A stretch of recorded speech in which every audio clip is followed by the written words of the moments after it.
What is up, Mets fans? Welcome back to another episode of the Mets'd podcast, episode number 176. We got a lot to talk about in this episode. Maybe not the greatest stuff, but we do have to talk about it. Edwin Díaz, Brandon Nimmo, spring training, the new relievers, the new players, what's going on with this team, a little bit of WBC talk about Amazin Day, which is coming up this weekend. A lot of baseball to talk about. You guys know this is the place to do it if you're a Mets fan. Make sure you guys are following us on all our social media at Mets'd on Twitter, Instagram, and TikTok. If you're looking for the YouTube version of this podcast, go to the New York Mets channel. You'll be able to find it there. And if you're listening to us, Apple Podcasts, Spotify, Google Podcasts, Odyssey, drop us a rating, drop us a review, download, and subscribe. James, how are we doing out in New York while I'm still in beautiful Miami? It's been awful. I got strep throat last week. It was so miserable. Having strep throat, like as a single adult in New York City, is the absolute loneliest place in the universe. I had a fever for days. My throat, I couldn't like swallow or eat anything. I had to work all the days because Mojo launched like March Madness stuff, and there was just no one else who could do the stuff that I was doing. And it was miserable couple of days coming off of the Edwin Díaz thing on Wednesday. Went to urgent care on Thursday and have been sick. I was sick since Sunday. It was terrible. Oh, man, I'm not to rub salt in the wound, but I've had a great time down in Florida. It's been Yeah, seems sunny. nice. It's been 80 degrees every single day. I'm getting a nice little tan in. I've been going to the horse track. Shout out to my boy, Jack Abrams, big Met fan, old roommate. He's a horse trainer down here at Gulfstream. He's won the 2 races that I've been at back to back. So I'm a good luck charm. We've had a great time down there. Horse racing's fun. If you haven't been to a track, I highly suggest it. Watching some World Baseball Classic. It's been a good trip for me, and it's coming down to an end here. On Monday, we have 2 games left. I have the semifinals today against Japan and Mexico, and then the finals with USA, hopefully against Japan, which I would really love to see that matchup. I have a fun question for you. Okay, hit me. What was your least fun moment of the last week at the World Baseball Classic? No, that's not a fun question. I don't know if fun question is the way I'd phrase that. I would say agonizing question more so. Yeah, let's talk about the elephant in the room. Edwin Díaz getting hurt at the World Baseball Classic. From the celebration after Puerto Rico beat Dominican Republic to move on to the quarterfinals in the WBC. You guys know what went on. You saw the videos, you saw the clips, you saw everything. I was there live in person, and I did not know what to do. I was like filming myself for a vlog because I was getting ready for the Puerto Rico Dominican game of like making a YouTube video for it. Had the camera on my face. All of a sudden you see it just like turn white. I'm like, oh my God, someone's down. Please don't be Edwin Díaz. Please don't be Francisco Lindor, the 2 guys on the Mets that matter the most. And then I saw Edwin sitting on the ground. I thought he passed out at first. I was like, oh my God, he fainted. Like the moment was too big. He fainted. What's going on? No one seems to care. And then when they started rushing people over, I'm like, oh no, oh no, oh no. And then the text started flying in. Obviously tore his, what is it called? Patellar tendon in his knee. Patellar tendon, yeah. Yeah, brutal. Sucks. Really, really sucks for the Mets. Really sucks for Edwin Díaz, too, because the dude's the best closer in baseball, has been the best closer in baseball for probably the last 2 years now, and has really just seems like figured it out and has been hot and has been great. And to just kind of get your season taken away like that's just awful. Yeah, I'd probably even go as far as say one of the best closers in the history of baseball. Just the 5-year sample he's put together, besides when MLB screwed up the ball on him. But it was totally surreal to watch it on TV. I was kind of like distracted. It was by the time they came in, it was pretty late at night. Like I'm really realizing how much of a difference the pitch clock makes week after week watching the World Baseball Classic because of how like a 4-hour, 18-minute game that ends at like almost 11 o'clock at night. I'm like, oh my God, this is really dragging out. But I saw the celebration going on. I was like talking on the phone with a friend. I was kind of like rolling over, leaning. It was late. And all of a sudden I saw Kike Hernandez like flush. And I was like, I thought Kike Hernandez was Puerto Rican, not Dominican. Why is he upset right now? And then they zoomed out. I was like, oh no. And I saw Edwin on the ground, like half like doing that weird like shock smile. And then the moment I think every Mets fan, every baseball fan knew something was dramatically wrong was when Edwin's brother Alexis was bawling, was sobbing. Usually when your brother starts crying, you know that something is seriously wrong. And it just, from that moment, it became kind of this unbelievable like fallout firestorm of chaos. Mets fans, baseball fans, everyone. Yeah, a lot of anti-WBC rhetoric going around Twitter and social media, to which I will not stand for. Obviously, it's awful what happened to Edwin, and I wish it didn't happen. I think that's pretty obvious. I don't even think I need to say that. But is that the WBC's fault? Like, probably not. Probably not. I don't know. I will say the Mets'd medical correspondent, shout out our boy Nick LaRue. He works in strength. He's a strength coach for the Houston Astros. That's not his official title. His official title is much more scientific than that. But he like the brolic name. I got the scoop from him right after, just about patellar tendons in general. He said one, one thickest tendons in the whole body, hard thing to snap. And two, usually if it were to happen from such a dull action like that, like jumping up and down, it must have been not in good shape anyway. Yeah. So So I we mean, can, yeah, there's some solace that it wasn't like because of the WBC this happened, just happened during WBC. But also, I will put my hand up. When this happened, I was very mad at the WBC. I was tweeting out a depression storm that night. I was really upset. I lost a couple followers, but also gained a couple. I mean, it was just. I think every single Mets fan was really raw when this happened because oh, 100%. it's you as a Mets fan, you're so ready for the other shoe to drop. And we've had such a run of like good things happening mostly for the last couple of years, basically since Steve Cohen bought the team. And for something like this to happen just 2 weeks before the season is like, you have to just be kidding me that like this happened. So again, there was a lot of anti-WBC stuff. I never swore off WBC. I said I would not forgive the WBC, which is different. Me, I would never forgive it. I didn't say the Yes. games are meaningless because the games are not meaningless. Anyone with two eyes, a brain, and a beating heart knows they're not meaningless. But it has left like a different taste in my mouth about WBC. It's tough because it was like a freak accident in the way that it happened. I think days later, after seeing what went on, obviously in the moment we were all like freaking out. I think I even texted you, I'll condemn the WBC, which I take those words back. I was thinking out of haste, and a couple beers had been in my body as well at that time. So maybe the brain wasn't working as well as it should. But I mean, like, people were really mad. Like, I met a guy at the racetrack who was quite disgruntled. He saw I had a Pete Alonso USA jersey on. He stopped me. He tapped me on the shoulder. He's like, "Hey, F the WBC. I hate this." And then he like went on this like whole tangent about how losing Edwin Diaz, the season's over. And I was like, whoa, hold on a second here, buddy. Hold on a second. Losing Edwin Diaz is huge. Obviously, he's important to this team as a closer. But this Mets roster was not built where one guy goes down and the season's over. One guy leaves the team. One guy can't be a part of it. And all of a sudden the season's over, especially the closer position, which me and you have talked about at length, is very important when you have a guy like Edwin Diaz. But it's important to build up a bullpen that has the depth to give you the opportunity of, if someone does go down, if someone's struggling, someone else can step right in. And I feel like the Mets have built that bullpen this year. So all the Mets fans saying the season's over because we lost our closer, I get the feeling. I understand how you feel, but you also have to know that's a crazy sentence to say out loud. I mean, the Rays haven't rocked the closer ever. Yeah, and I mean, we've watched teams go to the World Series the last few years with complete question marks in the bullpen. Like the Braves won a World Series with what was objectively a bad bullpen. The Phillies went to the World Series last year, what was objectively a bad bullpen. Like these are normal things that happen in baseball. The Astros, the average baseball fan can name maybe one or two relievers in the entire Astros team, and they have seven guys you never heard of. So that it is a bigger thing for the Mets to deal with, just because we literally had the best closer. Like when you have the 100th percentile closer, losing them is worse. But if you're going to lose, I mean, I'm not even gonna say that because like I don't want to lose any good players, so I'm not gonna say that at all. But this disproportionately affects the Mets because of how good he is. Like him being the best closer by a lot makes this hurt worse, just because you lost a blue chip player. Any team losing a blue chip player would hurt. Luckily, this blue chip player only going to be in 60 games or so anyway, so that makes it a little bit better. Someone else had a logical point where it was like one of the data guys I follow. I think it was either Jeff Zimmerman or Derek Hardy or John Anderson, an analytics guy on Twitter, where like a closer doesn't put you in position to win games. He just finishes the wins you have. Like the Mets theoretically will have as many leads this year as they would have had with or without Edwin Diaz. You're going to build as many leads. You're going to get to the 8th or 9th inning with as many leads. It's just difference of closing them. And last year, that was what he closed like 99% of them. It might have been 100% of them. That's different. So it's like, that was yeah, going to be what I brought up, was like the fact that it was really cool how we'd get to the 9th inning with a lead and it was over. Like that was really nice as a Mets fan to like kind of just not. I mean, we still stressed because the games are still stressful, but we had all the confidence in the world in Edwin when he came into the game in any situation. Like, oh, game's over. He's got this. And relatively speaking, like you said, 99% of the time or whatever it was, he got it done. So I think that's the only concern, is that there will now be this uneasiness that we've unfortunately as Met fans been very familiar with now in the 9th inning. Yeah, we went from having one of the most talented bullpens in baseball to now just a good one. That is a big difference, and that does feel bad. That is something that's going to really show itself over the course of a season, but it's not saying it's something that's impossible to deal with, that teams can't win with it. Also, before we do move on, talk about who's going to fill this void, who's going to step up, who's probably going to get save opportunities. I want to urge and caution Mets fans to not eat the trash on Twitter, because for every single reaction on the internet, there's an equal and usually actually probably greater and more exaggerated opposite reaction.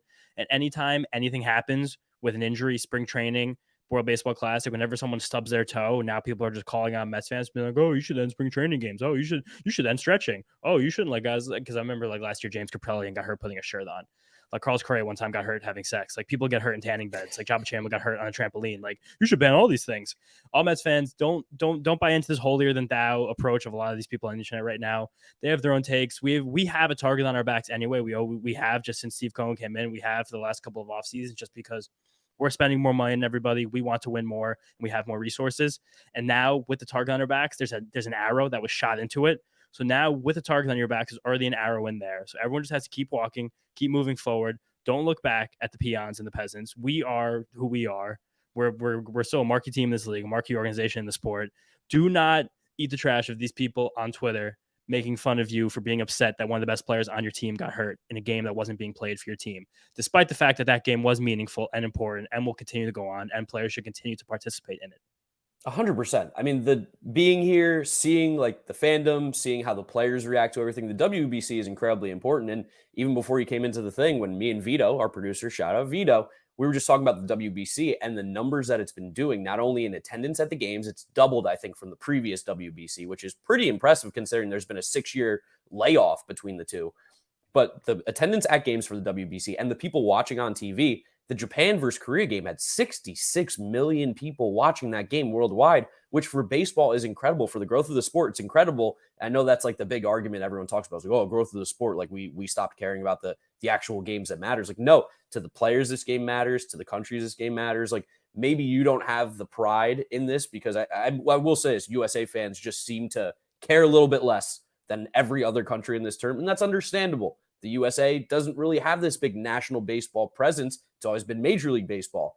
But for these countries like Puerto Rico, Dominican Republic, Venezuela, Japan, Korea, even Australia, these games meant a ton. And this is huge for building up the sport of baseball, huge for building up the major leagues even, because now you're going to start getting kids in Australia. You're going to get kids in Japan, Korea, all these places that now want to play baseball because maybe they watched the World Baseball Classic. Like this tournament is a net huge positive for the growth of baseball, for the growth of Major League Baseball. It's not going anywhere, guys. It's not going anywhere. So really, you're just wasting your time. You're screaming at the clouds for the WBC to come to an end because of a couple injuries. Honestly, if anything, the Astros got a bad end of this stick too, with Jose Altuve breaking his hand. That's an everyday player who's an MVP who's going to miss 8 to 10 weeks because he got hit with a pitch up and in. Like that sucks too. If not more, usually broken hands for players who hit with power, especially a guy with Altuve, who so much of his power is literally coming from his hands and his wrists. Like that could be an injury that quite literally alters the rest of his career. And not saying that Edwin Díaz patellar injury, that's not impossible either, because the patellar is a massive tendon in your knee, and he's a power pitcher. But there's still, I mean, again, it sucks to hear this as Mets fans, but there's still so much more good that comes out of this tournament than bad. And it's clear when you watch it night in, night out, that's true. This is some of the most emotional baseball I've ever seen. The kid from Nicaragua, Duque Eber, he just got picked up from the Tigers with an electric fastball just out of nowhere. He's literally a major leaguer now, just because of this tournament. There's so many things struck like that out happening. Juan Soto, Julio Rodriguez, and Rafael Devers. Was those the three guys? And the Tiger scout that's on the Dominican team or whatever is like, we're going to sign him because he just struck out 3 of the best hitters in Major League Baseball. Like this tournament's awesome. I can't vouch for it anymore. The injuries suck. Injuries are going to happen. As we know, they can happen in spring training games too, which I guess will also lead us into the next thing we'll talk about. But it's baseball. These guys are playing. I mean, you got Mike Trout and Shohei Ohtani. Shohei Ohtani was throwing 103 miles an hour. If that guy can go balls to the wall and throw 103, I think the tournament is going to be okay. And like we said, spring training games happen too. As long as there's baseball being played, injuries in theory can happen.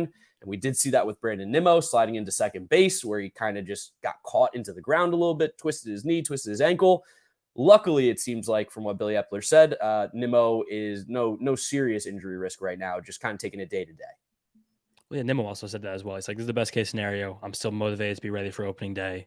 Not certain that'll happen. He's probably sure shooting for the home opener, but really, really refreshing that we didn't have 3 major offseason contracts go down within a week of each other, 10 days of each other before the season started. And it's even worse because during that game, Nimmo was like lacing the ball. He had a double and like a rope single. And I think he might have also drawn a walk to put him on base then. He had 2 balls and play over 100 miles an hour. Like he looked like he was really only been in game action for about a week. It really looked like he was finding a groove, and now he just kind of has to push that back a little bit. So that's probably gonna something to do with his timing, the way the season starts, the way April and May play out. But still, just very relieved that we avoided the worst. Yeah, and was that the next day or 2 days after the Edwin Diaz thing? Because it felt like, I mean, It the was like, Edwin yeah, it Diaz was thing somewhere around then. was a real punch in the nuts, and this was like, "Oh my god, you gotta be kidding me." Like, I can't believe this is happening, but luckily, good news coming out of the Brandon Nimmo camp, which, positive vibes. Positive vibes is what we're rooting for. Because he'd be a tough void to fill. Speaking about filling that Edwin Diaz void, like we said with the Mets bullpen, there's a lot of guys that could do it closing wise. I mean, what are you thinking, James? I'm thinking I've had a couple different thoughts about this. I originally came into this thinking like the guys who are going to close are going to be the guys with the best stuff, and that's Adam Ottavino and David Robertson. They're the guys who in this bullpen make the most money. They're the guys with the best stuff, and they're the guys who are ipso facto oldest, have the most experience. But I look through kind of their careers a little bit, and I see that Ottavino really, as good as he's been his entire career, really does not have very much ninth inning experience. While David Robertson, and he has over 200 save opportunities in his career. Like he has plenty of ninth inning experience. And as good as they both are, it seems to me like a lot of these teams, I know nothing about what the Mets are thinking internally. I know absolutely nothing. I have no information. I'm just thinking about literally the way I play fantasy baseball and how to find closers on teams that don't have obvious closers. Usually, quite often, these teams who are not the teams that are like, we are committed to committee bullpen approaches. And the Mets, that could be the way they go. But I just know coming from a manager like Buck Showalter, who traditionally in his managerial career has had closers that he's been like, this is my closer. Traditionally, when you look at these guys for fantasy baseball purposes, I know nothing about what's going on internally in the Mets organization and what they're thinking about strategy or planning here. It's usually the guy who has had the more save opportunities in the last couple of years in his career. So that kind of leads me to David Robertson, who we signed for a decent contract in the offseason. He was phenomenal last year. He looks phenomenal again this spring. Like he seems to me as the guy who is going to be probably the guy who is the de facto closer. He's better getting hitters from both sides of the plate out than Adam Ottavino. And then we can leave Ottavino as the guy who is the fireman who gets the best right-handed hitters out all the time because he is incredible. He had one of the best relievers of any relief pitcher in baseball last year. Only one of three. I've said this before in the show. Only one of three relievers to have a 30% strikeout rate, a 50% ground ball rate, and less than 10% walk rate in the entire league last year. And the other two were Yohan Duran and Andres Munoz. Probably the two nastiest relievers besides Edwin Díaz in the entire sport. And Adam Ottavino was with those guys with those distinctions. And he's been throwing frisbees in WBC. So with these two guys at the back, again, it sucks losing Edwin Díaz. We lose by far the best reliever in baseball. But there's still two very formidable options who are a better 1-2 punch at the back than most teams could even offer. They used to be part of a 1-2-3. That was better than any team could have offered. But now as a 1-2, it still puts us in a pretty decent position. And I think this also leads us to now the other guys also need to step up. It's just everyone's going to have to step up on this team all year long. Even if you had Edwin Diaz and you want to win a World Series, people have to step up, right? It's just a little bit more important now, a little more prevalent. But guys in the back end of the bullpen, or I shouldn't say back end, in the front end, I guess is technically what you would call that, right? The front end of the bullpen, guys like Drew Smith, Drew Flo, Drew Chains, John Curtis, Brooks Raley, just to name some guys. Like all those dudes, that's why we talked about them so much during the offseason, because we knew they were going to be very important. Maybe not for this reason, but these guys are going to now have to step up and fill in those spots now because a guy like Ottavino and Robertson kind of get pushed up one inning now. Definitely. And I think Raley is someone interesting to talk about here because Andy Martino, he said specifically the other day that Raley and D-Rob were the guys who were going to get the save opportunities, which also made me think that they were just going to maintain Ottavino's role as it was and what it was because of how successful he was. And Raley got like half a dozen saves last year with the Rays. He can get guys from both sides to play it out.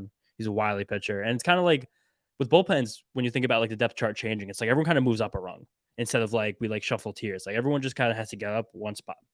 Everyone goes up one spot. So like you're like again like someone else from the B team has to go to the A team. Someone else from the C team has to go to the B team. Someone else who was kind of in the mix and match spot, they got to be in the C team. That's kind of how this works. Drew Flo is going to be a guy who's going to be incorporated. He's got the slider and the fastball work in the spring. John Curtis is someone who the Mets made that cool signing last year. Like we'll pay for your rehab for 1 year to get 1 year of you hopefully being an elite reliever. And he's sitting around 50% strikeouts this spring. His fastball velocity is like about near 95, where it's been most of his career. His slider velocity is up where it's always been 2. But he's kind of like, I'm noticing something with a lot of the Mets pitchers, like over the last like 8 or 9 days, just looking at their velocity readings day by day. A lot of them have pulled velocity back from the week before. So I don't know if we've just had bad guns for a week or if there's like an organizational ideal to be like, all right, we're managing effort week by week here. So it's like 80%, 60%, 90%, or like just that's just an example throwing into my head. So it seems like Curtis is a guy who I think Mets fans should be aware of because also for Curtis, he's had such a good spring that maybe this last week he's pulled back velocity because he's like, okay, I made the team now, so I can chill a little bit. Like I can keep this thing safe and get ready for April rather than trying to throw 100%, trying to prove myself to these guys. He also did an interview in SNY. He literally just looks like a dude. He's got like the male pattern baldness. He was wearing like a t-shirt. He was just like kind of joking around with the reporters. I was like, oh, this could be a fun guy to interview. I'll always tell you, he's one of the best athletes I've ever seen. When I was at the COVID World Series watching the Rays versus the Dodgers, I was sitting in right field before the game watching BP. John Curtis was running around the outfield robbing home runs like Kevin Kiermaier. The dude is a freak athlete. I don't really know what that has to do with him being a pitcher and how well he'll pitch this year. But I'll tell you right now, if you get to the ballpark early, watch the guy shag fly balls in the outfield. It's electric. He's money. That's amazing. We're also Bryce Montestoyoka. Again, we talked about it last week, but avoided the worst with his sore forearm. He's going to be shut down for it was a couple weeks. So hopefully we see him back and throwing his frisbees, blitz balls like by the middle of May. And the other guy, I got to talk about him. Wait, someone start the clock. We got 30 seconds. It's the Jeff Brigham half minute. Go. The Brigham extravaganza. Just similar to John Curtis, the velo has gotten almost all the way back to where it was. It's basically back to where he was last year. It's not back to the 97 he sat at 2019 where he really broke out as a reliever with the Marlins. But the fact that he's already getting to 95, he's touched 96 a few times, makes me think that he will be able to max out 97.5, 98 once his arm gets fully warm and the weather moves up. The slider's also back at last year's average. If we get to that 97 again, I really think this guy could be a force the back end of the bullpen. I'm not even kidding, but it is something to keep an eye on. In his appearance, I believe it was either Friday or Saturday, he was stretched out to 42 pitches. They tried to get him through 2 innings. He had some control issues, so he didn't get through him. 1 2/3 before he pitches. So Brigham might be a guy who the Mets are using his stars experience. If he can sit 94, 95 for 40 pitches and he could be like a 2-inning guy, that's also a weapon with his ridiculous slider. That's kind of fun. That was kind of cool. Something to keep an eye on. But I think Jeff Brigham has done enough this spring to get himself into that opening day bullpen. He does have an option still. And I think he is someone who's going to be very interesting to watch as we shuffle around, try to find new guys to make impacts. I just hope that whenever we inevitably get to talk to Jeff Brigham, that he appreciates how big of a fan you are of this guy. Because, like, I mean, there's no podcast, there's no person in the world. I don't even think his parents talk about him as much as you do, James. I'm telling you, Brigham Young, he's my guy right there. I love Jeff Brigham. I also just think he can be good. Like, that's the biggest thing here. Like, I look at this bullpen, I look at who could step up, who has some potential. Johnson to come in at some point. I'm sure talk about his boy Jimmy Yacobonis, who also probably has pitched well enough this spring to earn himself a spot in the team because he is out of options. One of the few guys who is out of options in this mix. So someone's going to be a little interesting here. We lost Zach Green back to the Yankees. Pour one out for our Rule 5 baby, Zach Green. But there are just a lot of guys back here. This is the cruel karma and fate of what's happened to Edwin Díaz. Because now, as we've talked about for years doing this show, how much we want like a modern bullpen, all these different guys to make stuff. We talked about the Astros, talked about the Dodgers, talked about the Rays. We literally lost our lightning rod that made us like the best bullpen. And now we're like, this is the bullpen you guys wanted. You just got it. Like, have fun with it. This is your karma. We also picked up a couple new guys after the Edwin Díaz injury. Dennis Santana, or is that how you just pronounce it, Dennis? I know sometimes it's like Denny. Let me check. Okay. Maybe it is Denny. Dennis, I just saw that was his name. That was I pulled from like on Fangraphs Baseball Reference. It was called Dennis. Maybe he goes by Denny. But I pulled. I believe he pitched last year against the Mets when he was with the Rangers. He's always a dude who's had good stuff, but has never really put together like the strikeout numbers, right? If I'm correct. Yeah, well, I looked a little bit into that because he is a guy who has great stuff. He has a good slider and he throws cheddar cheese. He sits like 98, 99. But looking through it, he throws significantly more 2-seamers than 4-seamers, even though both do grade out as plus movement profile wise. And that ratio was like 4-1 last year between 2-seamers and 4-seamers. So that is a play as a guy who probably would seek more ground balls. And I do think that maybe it's something to watch for Mets fans as he progresses. If he gets to this team, because we're not going to have this data if he's in the minor leagues, how much that ratio either changes or stays the same between his 4-seamers and his 2-seamers. That kind of seems like the adjustment that can be made. And it will be interesting to see if that's an adjustment we do make. 100%. We also got Bubby Rossman, who was on Team Israel. I know you got a little scouting report on him. I saw him pitch, I believe, against Team Venezuela in the pool play. I didn't notice much, but you got some stuff on him. Yeah, he's another guy who just throws hard. I commend the Mets for something bad like this happening and getting right to the grindstone the next day and getting 2 guys who throw 98 miles an hour. I feel like there's certain people in the past who maybe would have signed just like a 39-year-old guy who had like 18 saves over the last 2 years. I remember I long for the days of Jose Valverde in the back end of a bullpen, but I'm happy the Mets got 2 mostly unknown guys who actually throw hard. Rossman's fastball, though, it is just very straight. It doesn't really have a lot of hop or ride on it. So we probably will need a little bit of fairy dust. Probably will need to get into the lab. And if that 4-seam fastball doesn't get the hop, because one of the hardest things a pitcher can change is literally the shape on his fastball, we'll see maybe if he's a guy who experiments with a 2-seamer, sinker, or cutter, just depending on what happens with the Jeremy Hefner fairy dust. Yeah, and then there's obviously been the conversations by no one important necessarily, but just by people on Twitter be like, who can we trade for? Who can we go after? And it's the reliever market. So seemingly almost everybody's available that you could probably think of. And especially the guys who are coming up on getting paid, right? Like coming up to arbitration paydays, guys like a Dave Bednar. Yeah, I mean Dave Bednar, friend of the program. Shout out my boy Ross. He's like the dream, but you can't make a trade for a relief pitcher before like July 15th. No. Like it's just the Major League Baseball transactions don't work like that. You're gonna get your arm twisted, your feet are gonna be held to the fire. Him, I would say maybe like Scott Barlow, then anybody who steps up for the Tigers, anybody who steps up for the Rockies. Bard kind of makes a lot of money, and we just saw him kind of lose a little bit over the weekend. So I don't really know. I don't know. Again, Mets fans are dying for Alexis Diaz right now, but he has so much team control. And he also might be a little bit unstable skills wise. He also just could not pitch the day after the injury happened. That's a good brother. That's a good brother though, right there. You're so bent out of shape that your big brother is gonna be out for an extended period of time. What? They played the trumpets for Alexis Diaz too when he came out, and it felt very strange. Don't like that. Yeah, it felt like a sad tribute, it felt like we were mourning. I didn't like it. I don't like that at all. But these are the options that you're going to hear about. No trade talks can even be considered half serious until we get to July, middle of July at least. So that's a long time away. We're still on March 20th. The Mets are going to play like 80 games, not 100 games until we can even consider trading for a reliever. So I'm sure they'll be active with cuts from spring training. I'm sure they'll be active on the waiver market. I'm sure they'll be active with like weird 40-man roster cuts that are going to be going on as these weeks go on. The Rays famously pulled Nick Anderson a midseason trade. They pulled Peter Fairbanks for Nick Solak like on the eve of the season a couple of years ago. Like there are options that arise for teams and players like this, but I think you're not really going to see anybody any transactions off the bat. And a lot's going to be about John Curtis. A lot's going to be about Drew Smith. A lot's going to be about Brooks Raley. A lot's going to be about freaking Jeff Brigham. These guys in the bullpen right now, a lot's going to be on their shoulders, and it's going to be up to them to pick up the slack. For sure. And of course, like with Mets baseball going on, I know we just talked for about 30 minutes about Edwin Díaz, Brandon Nimmo, injury, all that kind of stuff. We can get a little positive now here because we have had the spring training games continuing to go on while the WBC has been happening. We've had Scherzer been pitching, Peterson, McGill, Carrasco, Brett Beatty, DJ Stewart hit for the cycle. I mean, there's been a lot going on. I think everyone probably wants to talk about the pitchers though, right?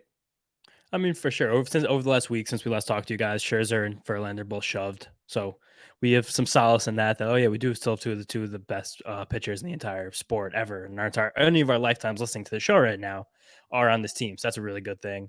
David Peterson also looked amazing again on Sunday. It's crazy that when this guy came up and even when he was drafted, he was a sinker changeup guy, and he walked out there on Saturday and threw almost exclusively fastball, sliders, and curves. It was it's like I couldn't even believe it. And his curveball hasn't really been grading that well in terms of a lot of like movement metrics so far this spring. But when I look at it, I don't think it looks that bad. So I'm thinking that maybe there's something that is useful. And he threw 12 of them in 4 innings on Sunday. That is more than he's ever thrown in and out in his entire career. He threw them in 4 innings of a spring training game. So I'm really fascinated to see how his pitch mix develops early in the season. If this curveball thing is just something he's working on in the spring, then he kind of eases it in, or he just walks in the regular season just dropping hooks left and right. Yeah, I mean, I think that's probably coming from being around guys like Verlander and Scherzer too, as we've mentioned. The David Peterson and Tyler McGill interviews are going to come out on Wednesday for you guys, so keep an eye out for that because we talk a lot about pitching with both of them. But hearing, what it's like to be around guys like Max Scherzer and Justin Verlander for them and what they're learning and their experiences, I think part of that has to do with maybe Peterson experimenting with this curveball. We've talked about it before. It's just a nice extra pitch to have. It's now something else that the hitters have to keep in their head. Even if you said like it doesn't grade as like a great curveball, just the fact that it exists or that he could even get it over for a strike. Not trying to use it as a strikeout pitch, but maybe start a count 0-1 because it's a curveball, not a fastball or a slider that's coming in. That's huge for a guy like David Peterson. His potential has just continued to climb, and he's just gotten so much better since the start. I mean, we've been big David Peterson guys the last 2 years now, and we've been really pushing it forward this year. It's just he could be a huge difference maker for this team. He's also such a unicorn because he's so big. Like Huge. a lot of what we're using to track pitcher like movement and pitcher stuff these days. I go a lot to Brooks Baseball Savant to get like the per game movement data, and I use Saris' Stuff Plus model a lot because usually it captures a lot. And there's been a lot of statistical sabermetric research done this year specifically by Jordan Rosenblum, who works with and Tom Tango, who's like the father, like one of the leading people in sabermetrics. they both said it actually is really, really useful in predicting ERA and strikeout rate for a season. So it's something I use a lot because it's proven to be very predictive. And for some reason, a lot of it just misses a lot of what Peterson does well. And I really think it has a lot to do with his ridiculous extension. He is so big. Like if you guys ever stood next to David Peterson, you saw the pictures we put up of David Peterson. I look like a cartoon character. I look like someone in anime who's like, it's like I'm the sidekick and he's like the superhero because he is like 9 feet tall and his arms reach like across the room. So like I feel like there's things that he's doing that we aren't really catching as members of the public right now in terms of baseball, and just watching him get more and more comfortable, more and more effective is really unbelievable. Yeah, no, he's done really good. And I mean, having him in that rotation to fill in it's going to be phenomenal. It's going to be great. And I know you guys are probably like, "Hey, you're talking a lot about pitching this episode." Just want to remember or remind you guys that like majority of the Mets hitters are playing in the World Baseball Classic right now. So there is not a whole lot of hitting to be talked about. It's going to be a lot of pitching until the WBC ends, which actually has got a couple days left. So we'll get back to those guys back in camp soon. But I will say on the hitting side, Brett Beatty still doing his thing. That kid can play. Let me tell you, I'm all in on Brett Beatty cards, as I've been telling you. Dude's just a ball player, man. Absolute ball player. He just hits everything. He really just truly hits everything. And he, as far as the Mets prospects, Vientos and Mauricio both started much higher this spring. They both kind of cooled, come a little back to earth the last few weeks, more so Vientos than Mauricio. But Beatty gets hit every single day. Beatty just walks on the field and gets a base hit. It's kind of unbelievable to watch. And then we should also touch on Francisco Alvarez, who hasn't had the strongest spring by all accounts of the plate, but he still is hitting the ball very hard regularly. And he is also, as everyone remembers, 21 years old and trying to catch for like a lot of these pitchers for the first time in his entire career. So I think it is, because I remember it was a whole thing last spring that he was in camp, but he didn't catch any of the guys. Like that was kind of a story that kind of went on over the course of the season. So this is the first time Francisco Alvarez is working on this part of his game with all of the pitchers on the major league team, which is meaningful for what they expect his role to be this year and next year, I would say. But I do think that there's a lot going on. There's a lot that's being put on him right now. So the fact that while making hard contact, the ball isn't finding holes or dropping, I don't think that's something that we should be focusing on as a fan base and organization.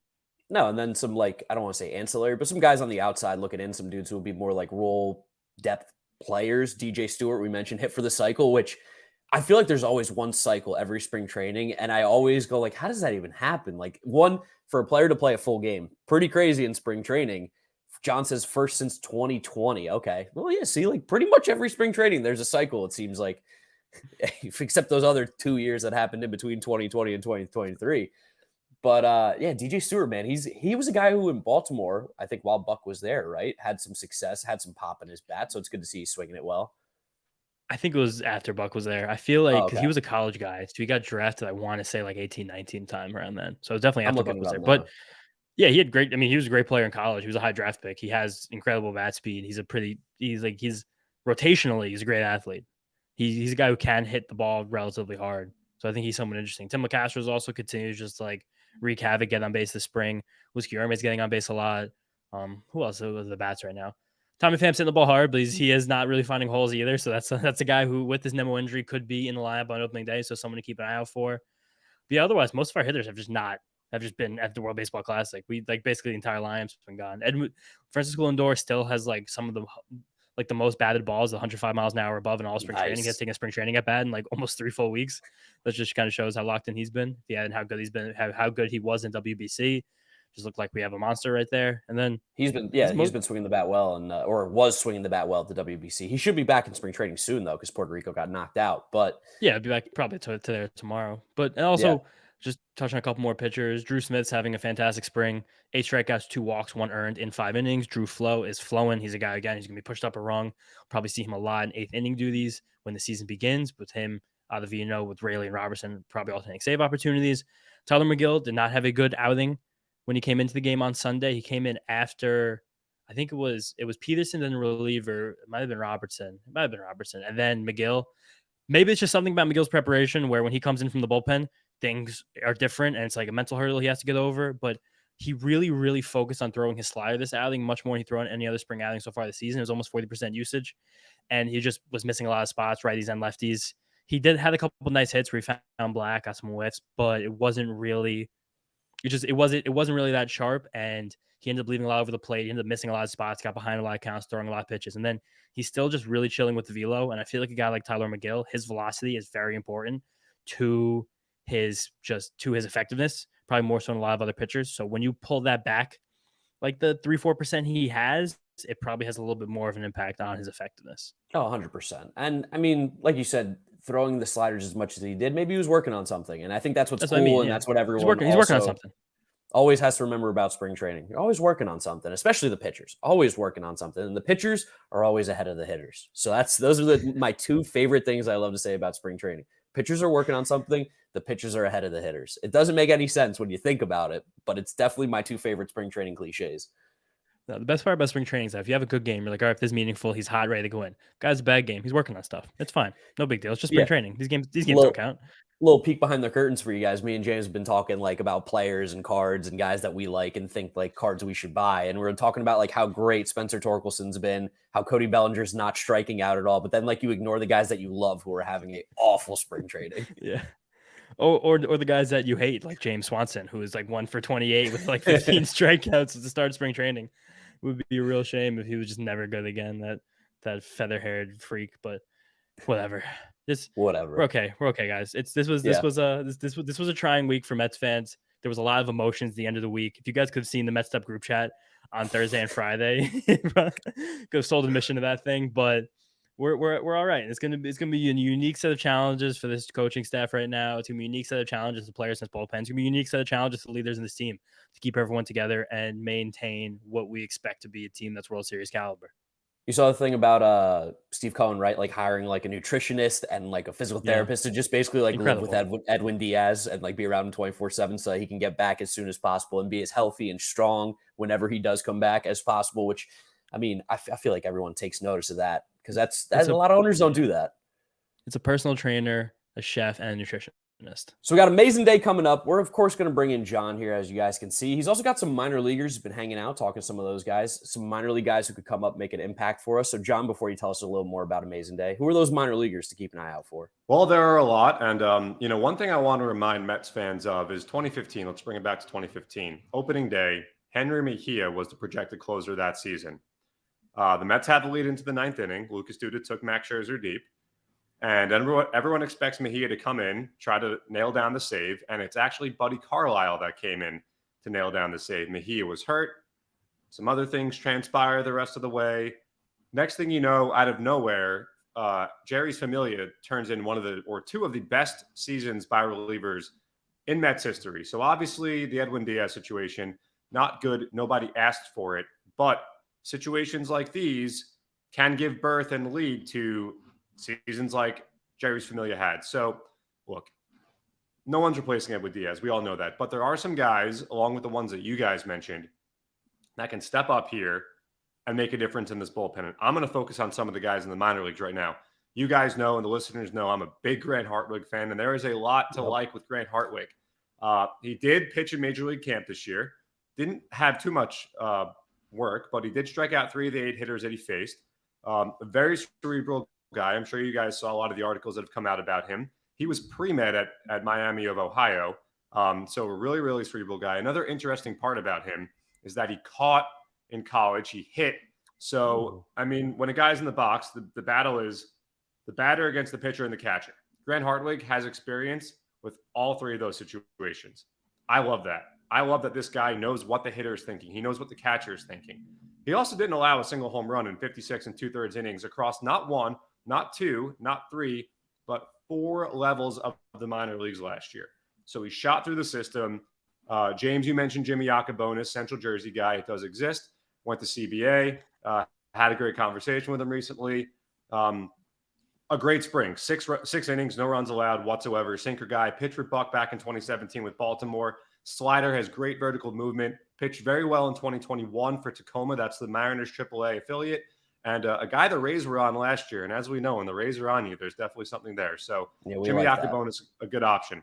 Troy Miller, another one. Not a household name necessarily. I know, Mark, you've mentioned Troy Miller. Acquired by the Mets in the Jacob Barnes deal, a very minor deal. Had Tommy John surgery. He's now 26 years old. A good 4-pitch mix. Worked very hard to get back from his Tommy John. And he can really spin it. That's the thing. He doesn't throw overwhelmingly hard, but he can definitely spin the changeup, the slider, the curveball. Another one of those guys who could factor in this season. Brendan Hardy, another one. So Brendan Hardy's a really interesting fact. A 34th round pick, I believe, in 2018 by the Mets. out of high school in Mississippi. He's grown a couple inches since the Mets drafted him, which that's unusual, obviously, but he's now about 6'4", and he leverages that height that he added. No homers allowed in 23 appearances last year between Brooklyn and Binghamton. He did succumb to a shoulder injury, a K rate over 30%, and a lot of it is with a sweeping slider that he's developed. So that's another guy, not super young, has at least gotten to Binghamton. I mean, look, to be honest, if you're if you're a dude, but you haven't pitched past Brooklyn, it's probably unlikely that you're reaching the bigs this year unless obviously you're going to be fast-tracked. But Brendan Hardy has pitched in Binghamton, so there's a guy to keep an eye on. Another one is Josh Walker. He's now 20. Yes, James. Have any of these pitchers you mentioned pitched in the fall league? Because usually that's an indicator that they could get a major league look. So Grant Hartwig did. I believe Brendan Hardy was going to, but then his shoulder injury prevented that. Grant Hartwig did pitch in the fall league. The Mets also had some position players play in the fall league. Brandon McIlwain is one. But that's a really good point. So, I mean, I think it's natural to say that Grant Hartwig's probably the first guy that's going to get that chance. Another guy to keep an eye on is lefty Josh Walker, New Haven, Connecticut, or he went to college in New Haven. He's got really good pizza takes, which you can't go wrong with that. 6'6" frame, tall, big slider, a great 2021, especially at Binghamton, where he had a sub-3 ERA. Last year was injury plagued. I think he probably would have cracked the big leagues by now had injuries not prevented him from getting there. But he's healthy right now, so that's another guy, especially from the left side, to keep an eye on. I'll just rattle off some other names here. Eric Orzi's a name. I forgot about him. Great 2021 season. He's had a really good spring training as well. And then, who knows what the Mets philosophy is with starters and using them as relievers, especially to keep the innings under control. The Mets have a couple starters right now. One is Dom Hamill, pitched for Puerto Rico in the World Baseball Classic.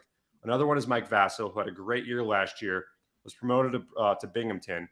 So there's a lot of options here. There are a lot of options here. And Jose Budo too.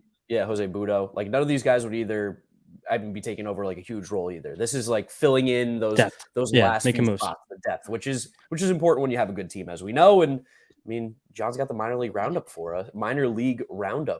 us there with some of those pitchers that could be coming up maybe at some point for the Mets. And we'll obviously keep tabs on all these guys as we do throughout the season. Wrapping up this episode, I mentioned it. We have Amazing Day coming up. Make sure you wear your Mets hat this Saturday, March 25th. Sign up for the sweepstakes at Mets.com/amazingday for your chance to throw the first pitch at a game and get a complete VIP experience. John, can you give us a little bit more here on Amazing Day? Absolutely. So you throw on your Mets hat this Saturday, the 25th, and you will unlock keys to the city all over New York City. I will personally be at the Brooklyn Museum from 10 to 11:30 a.m. So come by and say hi. There will be merch. You will be able to sign up for a chance for incredible game day experiences, including throwing out the first pitch at a game. I really can't think of a better one. By the way, if you guys throw out the first pitch between the two of you, who's throwing a strike? Who's throwing the better strike, Marc or James? I am, for sure. I think I'd be fine. I think Marc would probably be more likely to get a strike. Guy. I think James I would definitely get a strike. Guy. Oh, but I can't pitch. I understand it better. I mean, I'm very confident I would throw a strike. Yeah, I'm confident I'd throw a strike too, even with my bum shoulder. But you gotta get the cortisone shot there, get the adrenaline going, and we'll be fine to throw out a first pitch ever given the opportunity. Yeah, very ready and waiting. Oh, available opening day, available both Subway Series games, available for all 6 Phillies games. Well, available when we play the Tigers. I mean, whatever they want to do, we're there. There you go. No, I'm ready. I'm ready for all 81. In one of the World Series, if you need me, let me know. Okay. Yeah. Well, as I was saying, the key to the city, like James is doing right now, wear your Mets hat on March 25th, because you never know what Mets representatives, who's going to see you, and what sort of awesome, fun prizes that you can wear. But that's the key. You wear your Mets hat, you could unlock all these great experiences, both on the day and down the road. There will be pop-up shops around the city where you can buy incredible exclusive Mets merch. There will be community events all around New York City, chance to win event tickets. It's going to be a great day. Mets fans are the best fans in the world in all of sports. And this is the day to show your Mets pride as we get ready. It's going to be 5 days from opening day. Think about that. In 5 days from Amazing Day, we'll be playing games that count. We're what, like 10 days, 11 days from opening day, right? That's crazy. If you include today, 11. But, I mean, it's right around the corner. It's crazy how sneaks up on you. But I mean, I said this last episode, and the NCAA tournament did me bad. So now I'll say it's really the best time of year, as opening day is right around the corner, and there's nothing better. The weather's starting to creep into the 50s and get a little nice. You know, you can sit outside, wear a sweatshirt, enjoy a whatever beverage it is you're looking to have, and doesn't get any better than that. So amazing day, be there, March 25th. Show your Mets pride. You never know who will be there and what amazing day has in store for you. There you go, guys. Amazing day. That's going to be the end of the Mets'd podcast, episode number 176. Thank you so much for listening and watching. If you do enjoy what you're listening to or watching here, make sure you follow us on all our social media at Mets'd on Twitter, Instagram, and TikTok. I'm sure we're going to be running some giveaways and stuff, so you're going to want to follow us over there. If you're watching the YouTube video, New York Mets YouTube channel, and if you're listening to us, Apple Podcasts, Spotify, Google Podcasts, Odyssey, download, subscribe, drop us a rating, drop us a review. I want some reviews for the 2023 year. Drop one. We'll shout you out on the next episode if you give us a good one. Obviously, you give us a bad one, we're not shouting you out, but give us a good review because we're great. And follow James on Twitter at James_Shiano. Follow me at Giraffe Neck Mark. Thank you guys so much for listening and watching, and we'll catch you Wednesday for the David Peterson and Tyler McGill interviews. Peace out.